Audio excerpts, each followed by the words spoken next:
با نزدیک شدن 24 اسد، فضای شهر نیلی مرکز ولایت دایکنی آرام آرام برای گرامی داشتن مناسبت آماده می شود. پرچم هایی که در گوشه و کنار شهر نصب می شوند و دیوارهایی که با نوشته های مناسبتی آراسته می شوند از آغاز آمادگی ها برای این روز حکایت دارند. همچنان ریاست ارتباطات و فرهنگ دایکنی می گویند روند دیوارنویسی و نصب پرچم ها در بخش‌های از شهر آغاز شده و 24 اسد را فتح و پیروزی بزرگ عنوان می کند. ریاست از باشندگان دایکنی نیز خواسته است تا با حفظ اتحاد و همبستگی در برگزاری این مناسبت همکاری نمایند.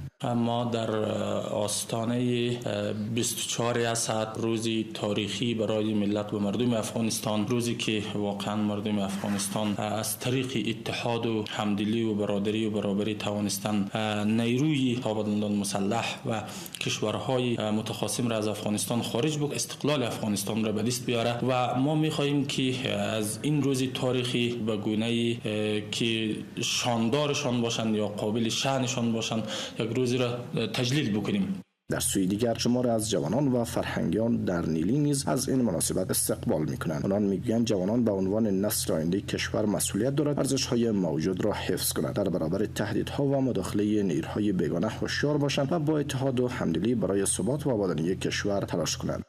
مجاهدین ما از هر طبقه‌ای که بوده تا امروز توانسته که استقلال افغانستان را تضمین بکنه در مقابل هر دولتی و هر حکومتی. امروز مسئولیت جوانان هست تا به عنوان مهمترین قشر جامعه پاسداری بکنن از زحمات گذشتگان ما و همچنان نگذارن که خون شهیدان ما بدون حساب بمانه و همچنان افغانستان باز هم در گیرو کشورهای قدرتمند قرار بگیره. به عنوان جوان روزی 24 اسد را به عنوان یک روزی پرافتخار برای مردم افغانستان می‌بینم.